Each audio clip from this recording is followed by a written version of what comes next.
So, welcome back to the show, everybody. And I'm hearing some background again, but not sure why that is. But I guess we'll make do. Seth Kamen's over there, and I'm Sean Palmer over here, and Seth and Sean Sports Radio on StreamYard. And if you are a fantasy football player, this is your show for today. How do we solve the issues? And before we get to anything at this point, condolences to the driver that lost his or her life. And I'm not exactly sure if it was her life in the Henry Ruggs situation that happened last night. 156 miles an hour, Seth. Fast. Yeah. I got to tell you, the most I've ever gotten in a car is 105. And I was scared out of my mind going 105 with nobody on the road. Like that.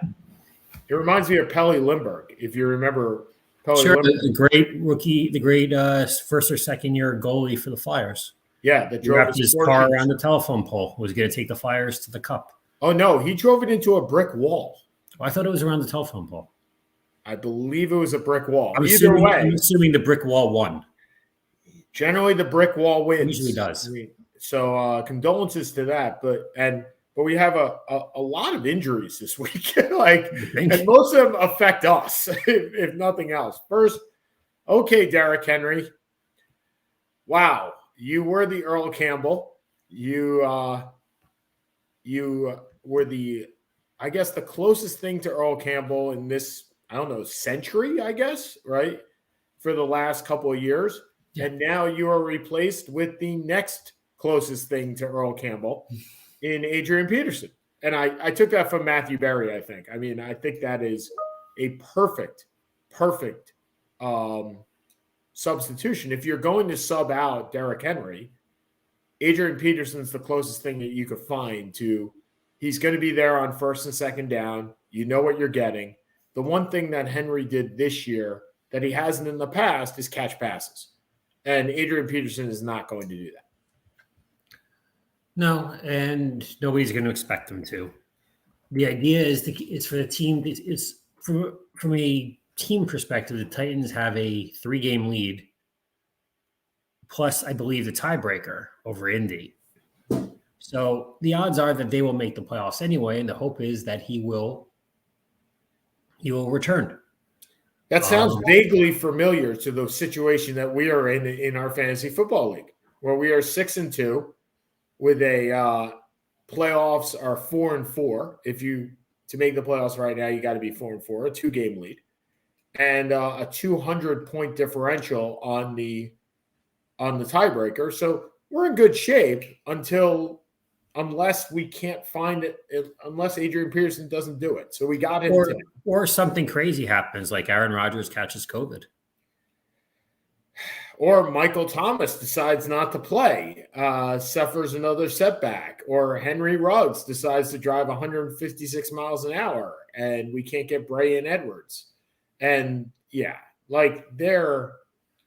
So Aaron Rodgers getting COVID. I have a couple of thoughts here. Number one, wow. And I say wow because Aaron Rodgers throughout all of training camp did not wear a mask. Now, protocols in the NFL said that if you were not vaccinated, you had to wear a mask. Now, Aaron Rodgers never said that he was vaccinated. He said he was immunized. What's the word? Yeah. He was immunized, which led people to believe he was vaccinated, right? But he never actually said the word vaccinated. Talk about flaunting protocols. He never wore a mask. He doesn't like to be. He doesn't like to be told that he's wrong. Like he never has. He's been against criticism since he came into the league, and you understand in some ways why he did not say he wasn't vaccinated, because that would open himself up to criticism. But if the NFL doesn't suspend him or fine him an exorbitant amount of money for flaunting these protocols, I think they lose a whole lot of faith. No? You mean credibility? Credibility, faith, yeah. I think they've lost a lot of credibility anyway. It's frustrating and disappointing, and again, there does feel like a bit of a hypocrisy to it. I don't really know what else to respond.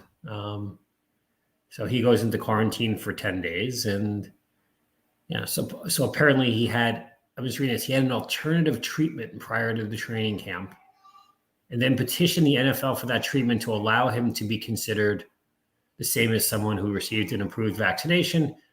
After a lengthy back and forth, the league ruled that he would not get the same consideration and would be considered unvaccinated. Right. So he flaunted the protocols in general. Yeah. So let's presume you don't have Jordan Love, which we are lucky to have. And we're lucky to have him because it's a 2-quarterback league. Certainly not in a 1-quarterback league are you picking him up. Who are you looking at in the second half, at least for one game this week? Are you going with Jordan Love? Are you looking at that as a substitute? Are you looking at Tua I was going to say against the Texans?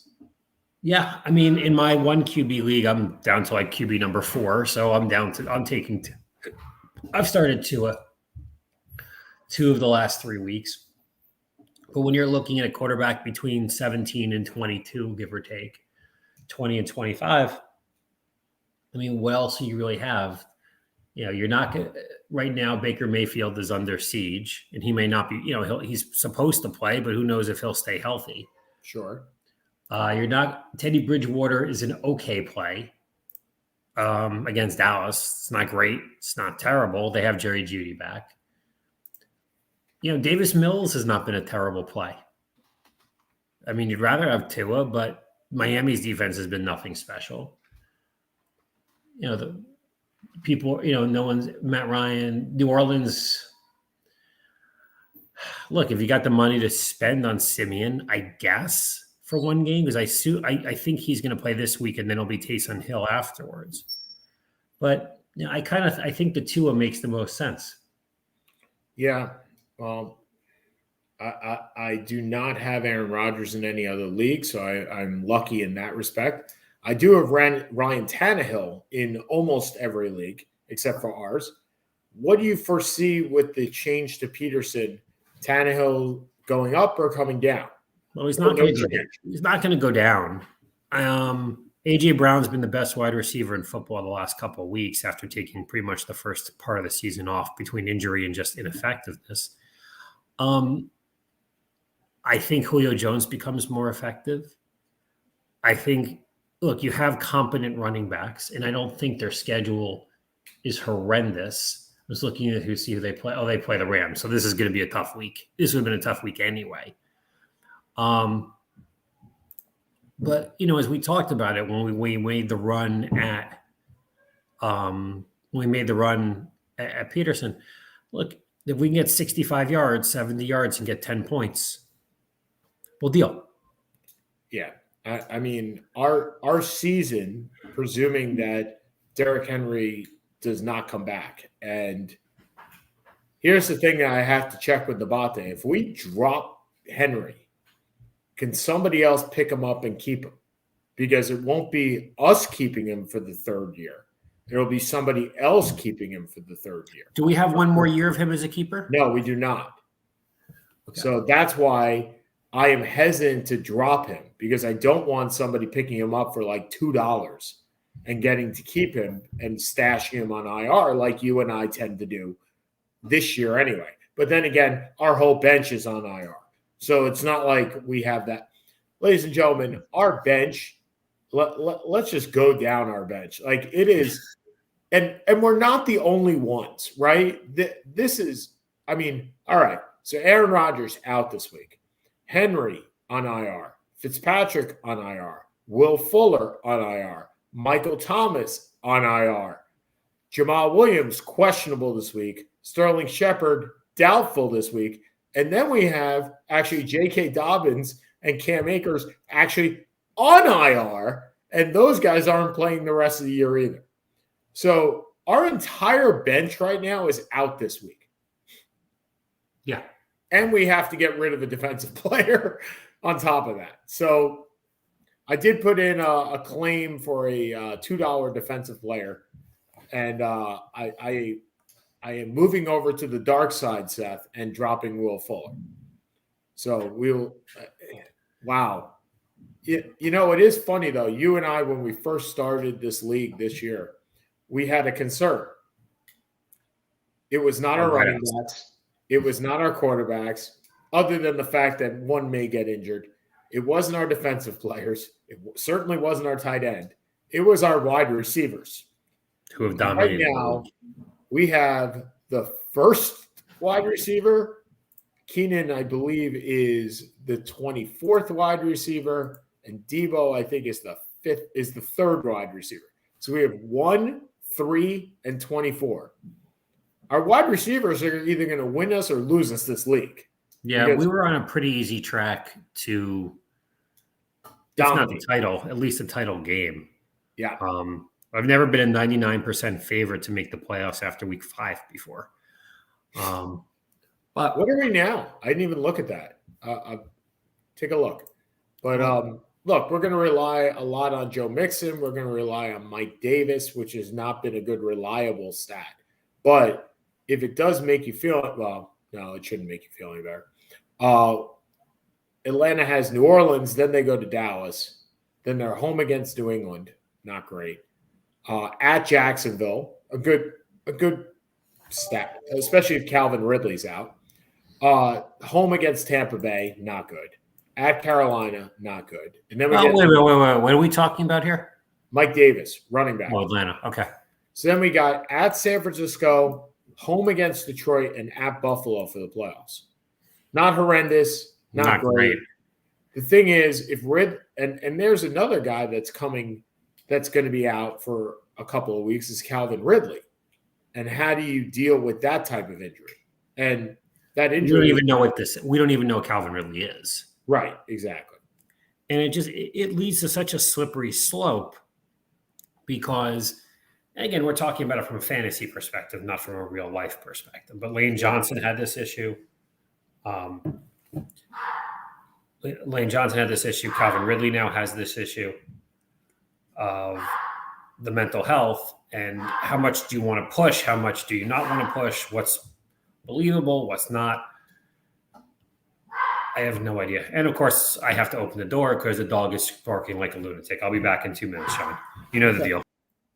So, the dog is barking. So we have a decent squad, but injuries for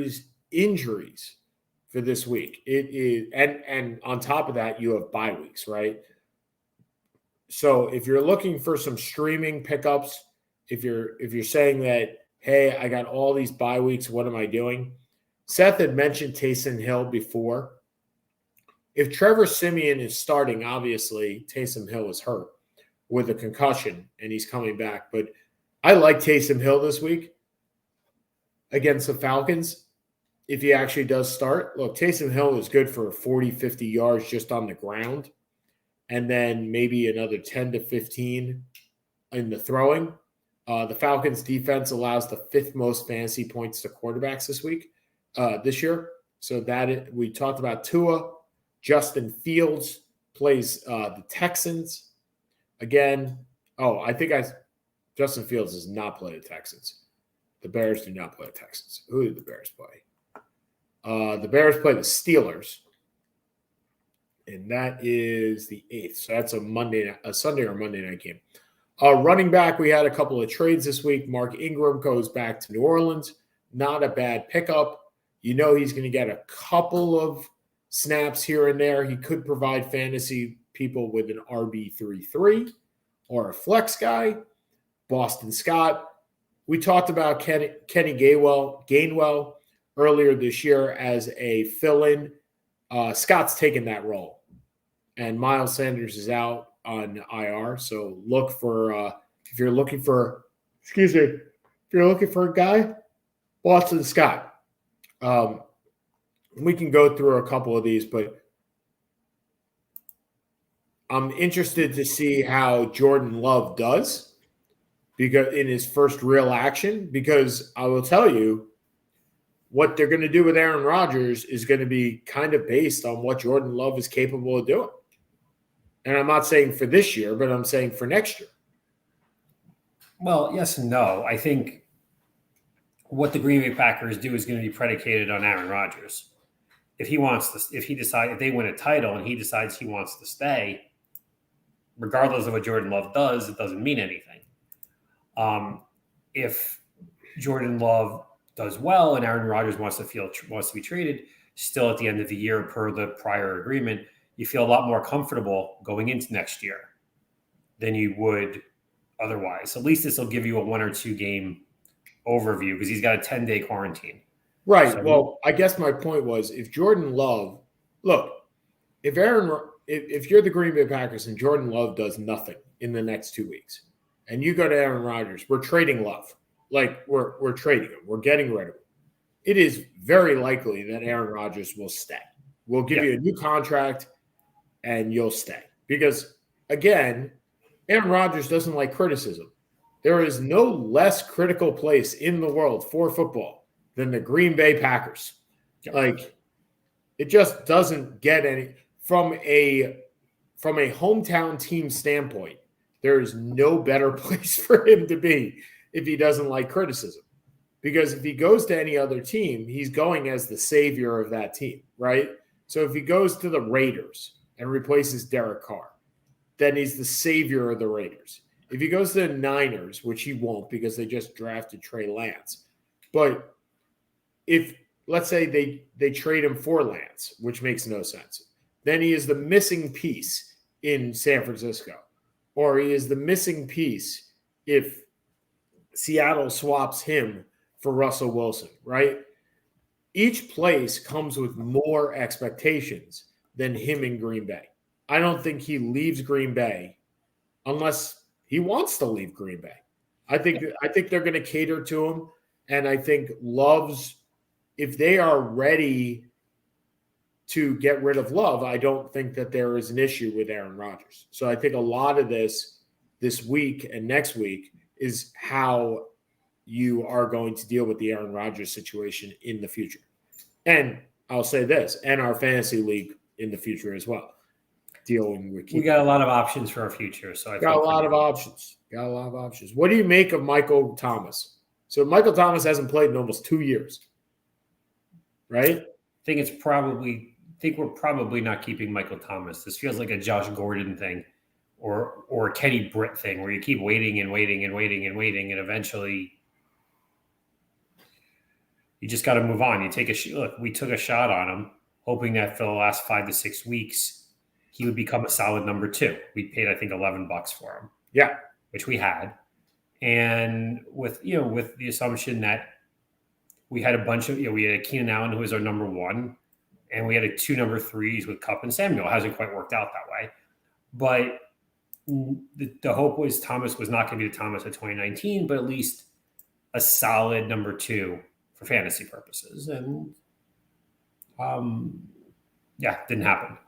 And we have so many people we can keep next year. Our team is stacked in that regard. Look, we can keep them, but we're not going to, I don't think I'd be surprised if we kept them through next year as opposed to this year. I would agree with that. What do you, NFL wise, like, what do you expect out of him after 2 years off? Like, he was the MVP in 2019, right? The offensive MVP in 2019. I mean, that seems very long ago, and yet just in our rearview mirror at the same time. Feels very Sean Alexander-ish, who, if you remember, won the MVP 2003, 2004, something like that.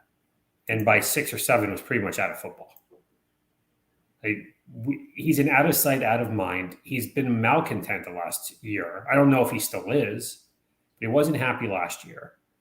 And now they have the worst wide receiving crew in probably in the NFL. I don't know where you go with him. Do you walk away? Do you trade? Does he have any trade value at this point? Well, I think he. Hold on. Let me. Did he sign an extension? I He don't. did, and that's why I was going with that. So he signed a 5-year, $96 million extension. After this year, they do have they have a potential out at the end of this year, but they would have to take $22 million in dead cap.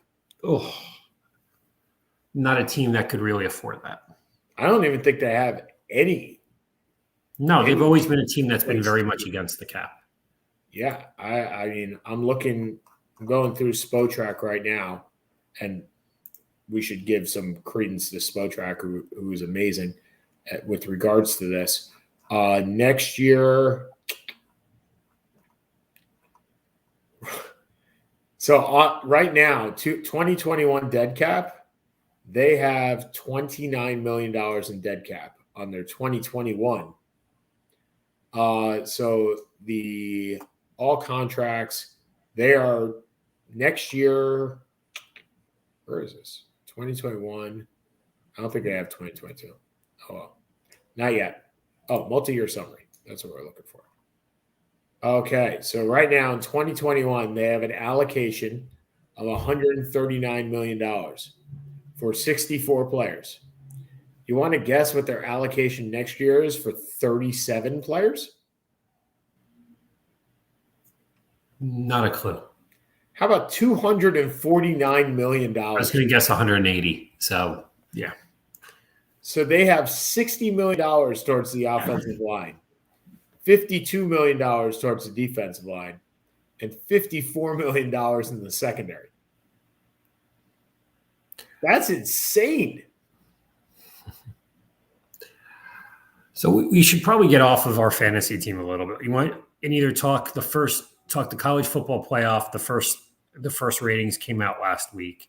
Yeah. So Cincinnati gets gypped again. Oh, it just kind of shows to me how big of a joke this actually is. Cincinnati is the number 2 team in the AP rankings. They have the best win of probably any team in the top 10, having beat one at Notre Dame relatively convincingly. And they are number 6. Well, first 2 of the 5 ahead of them. Well, we have Georgia, who's the unanimous number 1. There's really no question about that. Sure. Alabama, who has a loss already, is at number 2 and hasn't beaten anybody really particularly impressively this year. Correct. They beat Ole Miss. They beat Mississippi State. They're not, which are nice wins, but they're nothing earth-shattering. They barely beat Florida, who's about to fire their coach, and they beat a mediocre Miami team.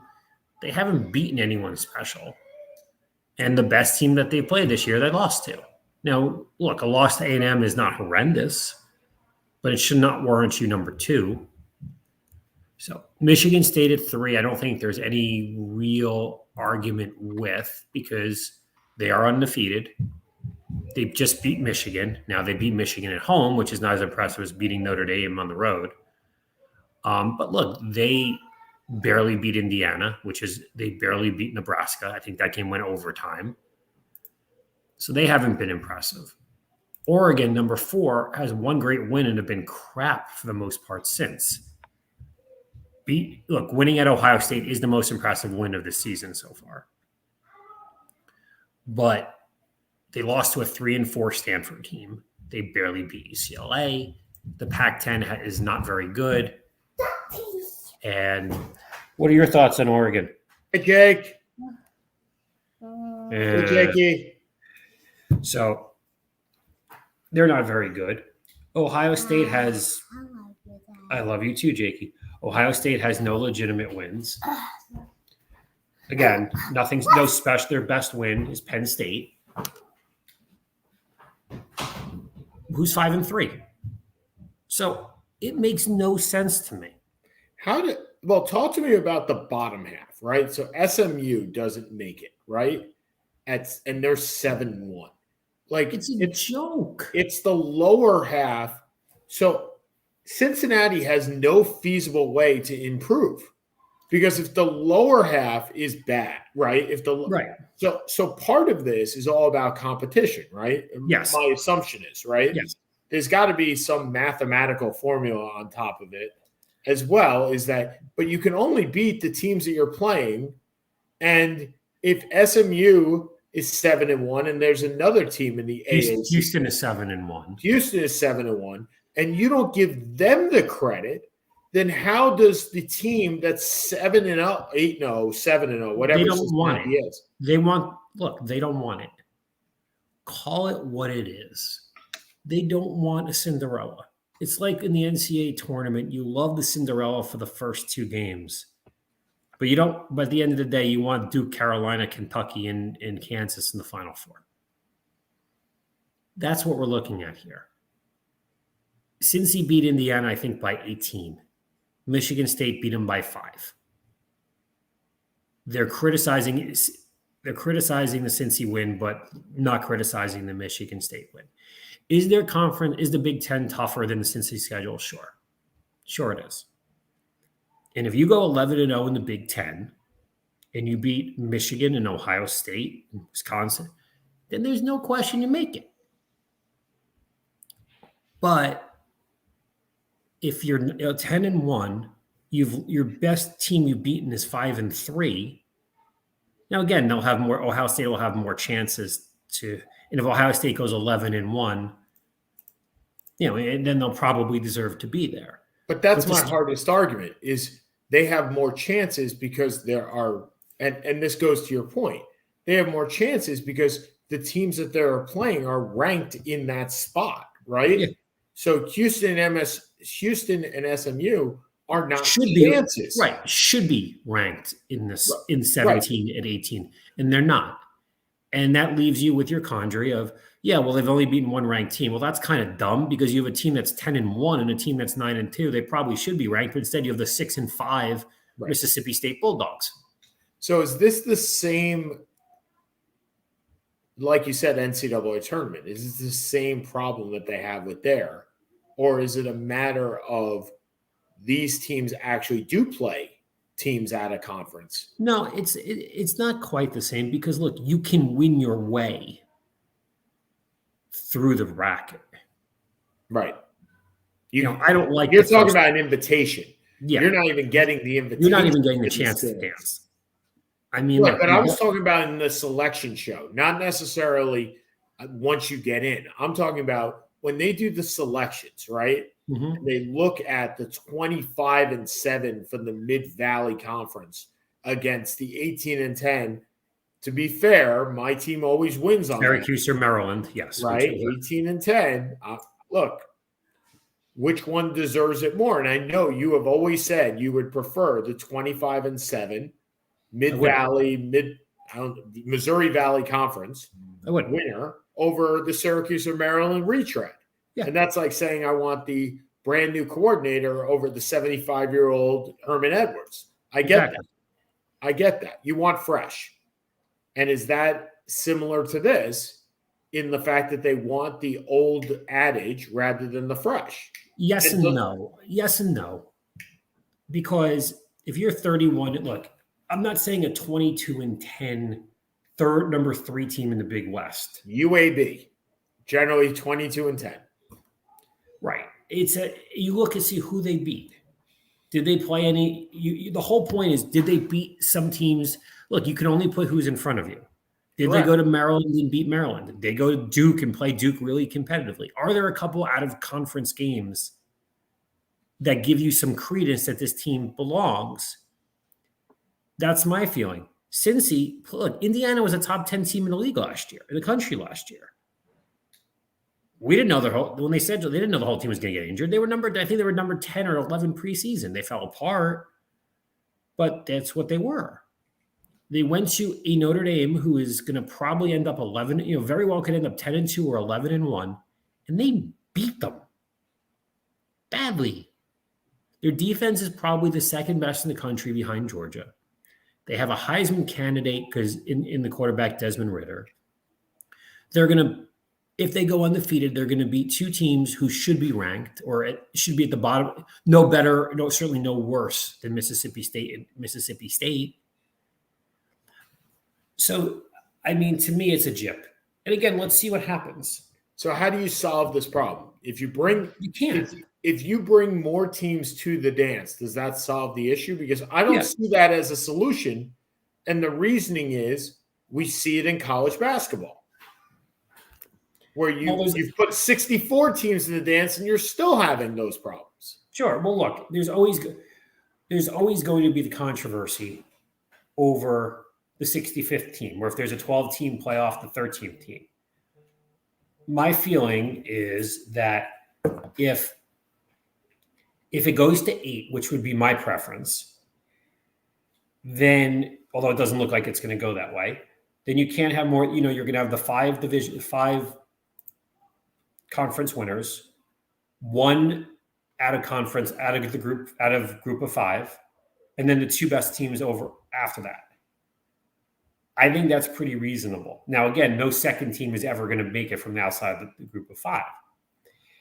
If you're going to go with 12, which seems to be the way they're trending, my suggestion is no more than I don't think a third team from a conference should go, or at least the 4th team. So if we were going 12 right now, let's just look at the 12, right? So the SEC has Georgia, Bama. That's it. It's Georgia and Bama. That's it. SEC 1 and 2. Auburn and A&M are right at the precipice. Yeah. Big Ten would have Michigan State, Ohio State, Michigan. That's it. Big 12 would actually have Baylor, Oklahoma State, Oklahoma. Yep. I don't think they have Oklahoma. Oh, yeah, they do. Oklahoma State's 11. But you'd have 2 conferences with 3 right now. Right? And then you have Auburn, Texas A&M knocking on the door. Ole Miss, Mississippi State knocking on the. I mean, you have the whole SEC in the next 10. Right, but here's the thing: you also have at 15. You have BYU. Yep. Who, look, once Wake Forest loses, well, you still have to take 1 ACC team anyway, and you have to take 1 Big 12 team anyway. Well, Notre Dame counts as an ACC team, I believe. So that would be only during the COVID year, I believe. They're not in the conference.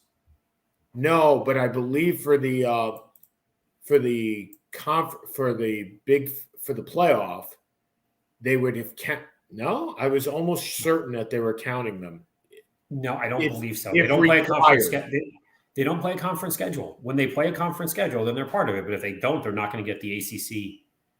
I believe they actually do play a conference schedule, and then they did the last couple of years. I'm not sure if that was because of COVID or not. So this year, hold on, let me look up Notre Dame's schedule. I believe they were playing FSU, Virginia Tech, UNC, UVA, Georgia Tech. I mean, that's 1, 5 2, teams. 3, 5 out of 12. Big investment. I mean, A partner to help share the load. What the heck are you listening to? That there's a partner that has to help share the load. Yeah, they're lifting a mattress through a door. Lift with your knees, not with your back. So, but if you go to the rankings, or I guess let's go by conference. Is I have not heard Notre Dame mentioned once. Yeah, I'm going to the college football teams on CBS Sportsline. Notre Dame is not listed there. Well, the AP top 25 has Notre Dame as 8. Right, they're a top 12 team. Right, but they're not listed as an ACC team. Oh, so correct. Right now the only team that would make it would be Wake Forest. Correct.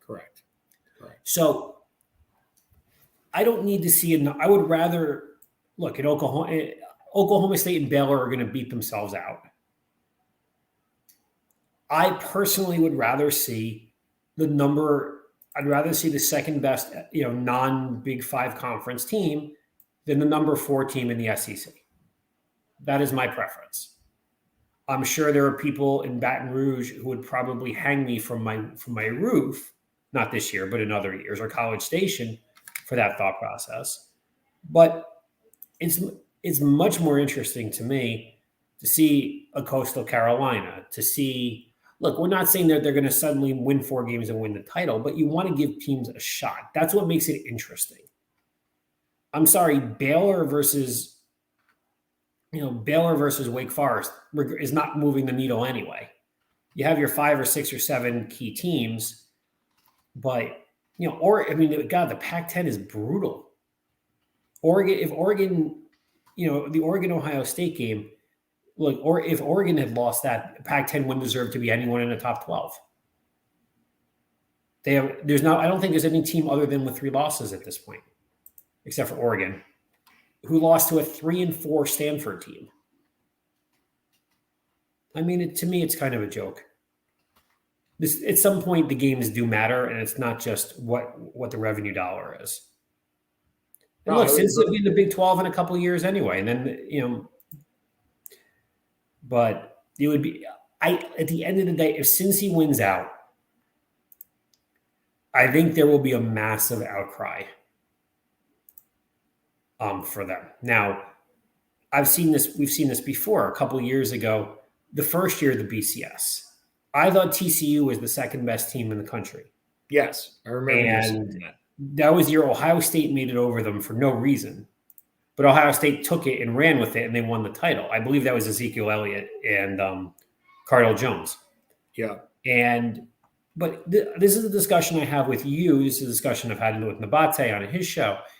Is just because the end result reflects one thing doesn't mean that it's warranted that they belong in there in the first place. No, the ends definitely does not justify the means, and it never has, right? I mean, that doesn't mean, look, just because the Braves won the World Series doesn't mean that they are the best team in Major League Baseball. They're weren't. Not. Wait, the Braves won the World Series? Yeah, last night. Okay. Yeah. Should we talk about that at some point? I wasn't sure whether you were joking or not. But no, I watched the game. Okay. I watched the last 2 innings, let's be honest. So, yeah, but that's the point, right? The champion of sports is not necessarily the best team. No. Sometimes it is. Like when the Yankees were playing in the 90s, they were the best team. Yes. But the best team in 1996 was the Seattle Mariners. I mean, they won 116 damn games. They were the best. That wasn't 96. I think that was 99. Maybe 99. Whatever year it was, they didn't even make it out of the first round of the playoffs. Right. They played the Yankees. Yeah. They were the best team in baseball. You win that many games, you're the best team in baseball. And sometimes they had the opportunity. Correct. Well, and that's the point, right? And that's the point. Right. Not having the opportunity is what makes this so frustrating. I have no idea if Cincy can beat Alabama. I have no idea. But it would be fun to watch. It would be. Look, Cincy played Georgia last year in the beach ball. I think it was Cincy dominated the game and lost it on the last play of the game. Like, I think they're competitive with everybody. And look, I'm not saying they would go 11-0 through an SEC schedule, but that's a tired argument. If you have 2 teams in the top, I'm not. It's just tired. Well, you and I have had this discussion. I remember the most poignant part of this discussion was when Notre Dame played Alabama in the championship, right? And you said Notre Dame has absolutely no business being on that field, none. And they had no business. They had no business being in the playoff. They had no business being on the field. They won a game. They got lucky and won a game, and that's what got them there. But they had no business being there. And college football is my sport, and I skipped the game to go on a date because there was no interest on my end because I was not under the impression it would be remotely close. And it wasn't. It was not remotely close. How was the date? Terrible. She faked her picture on JDate. Huh. Carly. Anyway, so let's move on to the Braves. So, wow, every place. Can you explain this? What? Can you explain this? I can explain that I moved to Atlanta and they won a championship. I moved to Boston and they won a championship. I moved to New York and they won a championship. It just must be me. Yeah, but to be fair, New York had won a lot of championships before you, and Boston had broken the hex before you. Oh, I'm not talking about just in baseball. I'm saying I moved to Boston and the Bruins won a championship within a year. I moved to New York and the Giants won a championship within 6 months. And then I moved to Atlanta and within 2 years, here we are with a Braves championship. So maybe I just need to move back home. I'll be honest, I couldn't probably have named going into the playoffs. I'm trying to think. I knew Freddie Freeman. Yeah. I knew Ozzie Albies. Yes. You knew Ronald Acuna. I know Ronald Acuna, but he didn't play. Correct. I know Marcell Ozuna. You knew Charlie Morton. I do know Charlie Morton, and I know Dansby Swanson. I'm actually surprised you knew Swanson. He was the first pick in the draft a while ago. Fair enough. I remember. I'm not sure, and I knew Max Fried. I'm not sure I would have known another player on that team, which A, shows how indifferent I have become to baseball. True. And B, what a weird story this is. Yeah. Yeah. Well, I mean, yeah. I was watching. I did figure out during this series how slow baseball gets. I was actually pretty amazed by how slow at times the games were during this series in particular, where you would get a foul ball and then it would take literally 90 seconds for another pitch. And I could easily flip to the football game and back and not miss a pitch. And that's not on cable where you can press the back button. This is on YouTube TV where you actually have to go out, go to the guy, go in. Right. I mean, it's a process to do that. And I was like, I get it now. I really do. I get where the problems lie with this sport in the speed of the sport. The speed is awful at every part of it. And I loved watching. I like watching the Astros. I really do. I like watching Jose Altuve. Like, he is just a fun guy to watch. And he is a hated man in many places, especially New York. But any person that's 5'7" and wins an MVP, or is 5'7" and is the best player on your team, is a guy you if you're not a Yankee fan, you kind of root for. And you rooted for these Braves because the Braves were a team like no other. You lose your best player and you get better. Patrick Ewing syndrome, but not really Patrick Ewing syndrome. Charlie Morton, you can't help but root for the guy that breaks his leg and continues pitching. Like, doesn't feel like a baseball player. No, it feels like Jack Youngblood. Yep. In the Super Bowl. Will Smith, Max Fried, like, these guys were just. Will Smith has been a journeyman relief pitcher, correct, over the years. A decent pitcher, but nothing special. You look confused. Correct. Yeah. Correct. No, correct. He was a middle reliever, and he had never been a closer until he closed for San Francisco about 2 years ago. And then he came on a big contract to Atlanta. So by the way, there is another Will Smith, and he is the catcher for the LA Dodgers. So I thought there's also another one who's going to Miami. Well, thank you. Who says your parents just don't understand? Because they don't. They don't. Nobody's parents understand. But it was an entertaining World Series. And it was interesting to me how in the first two games there were so few runs. And then in the last 4 games, there were so many runs. So in the first couple of games, it was pitching. And then in the last game, it was Atlanta pitching. But in the middle, it was just like, okay, we're just going to score a whole lot of runs. I mean, to a degree, I feel bad for Dusty Baker. I would have liked to have seen him win a title. But let's be honest, as any New York sports fan, if you're looking at the 4 probably least liked teams as a combination Yankee Met fan, you may have them right here. the Red Sox, Houston, Atlanta, who's been Mets rival for years, and the Dodgers, who have pretty much become the Yankees of 20 years ago. Oh yeah, yeah. Like people were asking me, are you rooting for the Braves? And I was like, on what planet would I ever root for the Braves? Yeah. No, like, well, I thought the rivalry was Mets Yankees. I was like, it is. And the only team that I'd root for less than the Braves would be the Yankees. But they are The Yankee fans don't feel that way for the most right. part. Well, the Yankee fans don't care because we're the redheaded stepchild. And You're an inferiority complex. Right. Of course we do. We're the little brother. Much the same way as Giant fans don't care. Much the way, believe it or not, the same way Knicks fans don't care about the Nets, even though the Nets are so good. We just don't care. But maybe I should move back to New York and complete the 4, and maybe the Knicks will now win a championship. The unfortunate part is Brooklyn would win it, which would not. On the bright side, you'd be back in New York. But that would not help me in the least. I need one of my teams to finally win something. I mean, it would be nice. Next week we're gonna do our college basketball preview because college basketball has started.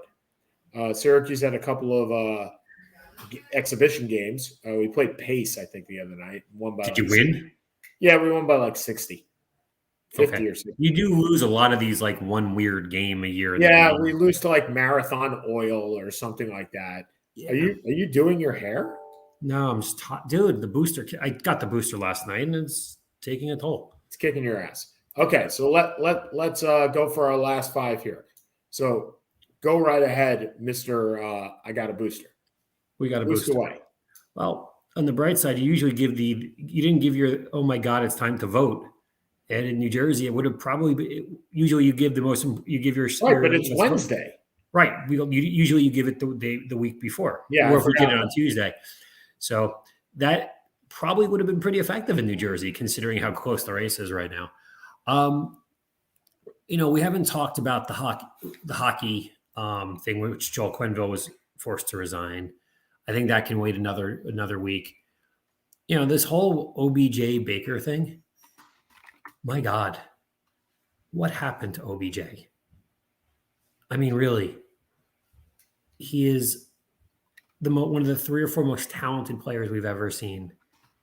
And his peak was playing with the Eli Manning, which is just sad. I'm sorry, as a Giants fan, it's just sad. And I don't know where you go from here. He'll become a free agent. They'll cut him after the year.